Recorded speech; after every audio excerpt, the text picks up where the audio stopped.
மலையாள சினிமால இருந்து தமிழ் சினிமால சக்கப்போடு போட்டுட்டு இருக்கிற படம் தான் மஞ்சுமெல் பாய்ஸ். இந்த படம் ரிலீஸ் ஆன 11 டேஸ்ல 15 crore கிராஸ் பண்ணிருக்கு. தமிழ்நாடுல தமிழ் டப்பிங் ரிலீஸ் ஆகல, ஆனா மலையாளத்துல மட்டுமே இந்த படம் 15 crore கலெக்ஷன் கொடுத்துருக்கு. வேர்ல்டு வைடா இந்த படம் ரிலீஸ் ஆன 11 டேஸ்ல 95 crore கிட்ட கலெக்ஷன் பண்ணியிருக்கான். நாளைக்கு இந்த படம் 100 crore ரீச் பண்ணிடும்னு சொல்றாங்க. மலையாள சினிமால 2018 புலிமுருகன், லூசிஃபர்னு 300 கோடி படங்கள் வந்திருக்கு. 4வது 100 கோடி படமா இந்த மஞ்சுமெல் பாய்ஸ் வரப்போகுது. இனி வரும் நாட்கள்ல இந்த மஞ்சுமெல் பாய்ஸ் தமிழ்நாடுல நல்ல கலெக்ஷன் பண்ணும்னு சொல்றாங்க.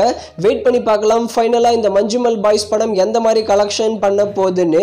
அடுத்து ஃபேமிலி ஸ்டார். இந்த படத்துல விஜய் தேவர்கொண்டா மற்றும் மிர்னால் தாக்கூர் சேர்ந்து நடிக்கிறாங்க. இந்த ஃபேமிலி ஸ்டார் படத்தோட டீசரை இன்னைக்கு சாயந்தரம் 6:30 PM லான்ச் பண்ண போறாங்க. ஃபேமிலி ஸ்டார் படத்தை வர ஏப்ரல் 5ஆம் தேதி தமிழ், தெலுங்கு, மலையாளம், ஹிந்தி, கன்னடான்னு எல்லா லாங்குவேஜ்லயும் தியேட்டர்ஸ்ல ரிலீஸ் பண்ண போறாங்க.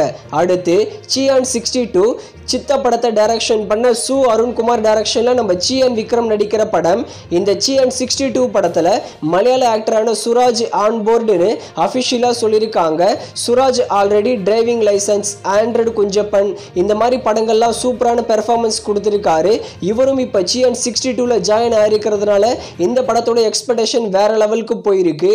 அடுத்து மிஷன் சாப்டர் 1 ஏஎல் விஜய் டைரக்ஷன்ல அருண் விஜய், எமி ஜாக்சன் சேர்ந்து நடிச்சு பொங்கலுக்கு தியேட்டர்ஸ் ரிலீஸ் ஆன படம். மிஷன் சாப்டர் 1 படத்தோட டிஜிட்டல் ரைட்ஸ் நெட்ஃபிளிக்ஸ் தான் வாங்கியிருக்காங்க.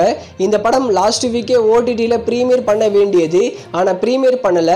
மோஸ்ட்லி இந்த வாரம், அதாவது மார்ச் 8ஆம் தேதி நெட்ஃபிளிக்ஸில் பிரீமியர் பண்ணிடுவாங்க மிஷன் சாப்டர் 1 படத்தை. இந்த படம் நெட்ஃபிளிக்ஸில் பிரீமியர் ஆகும்போது தமிழ், தெலுங்கு, மலையாளம், ஹிந்தி, கன்னடான்னு எல்லா லாங்குவேஜிலும் பிரீமியர் ஆக போகுது.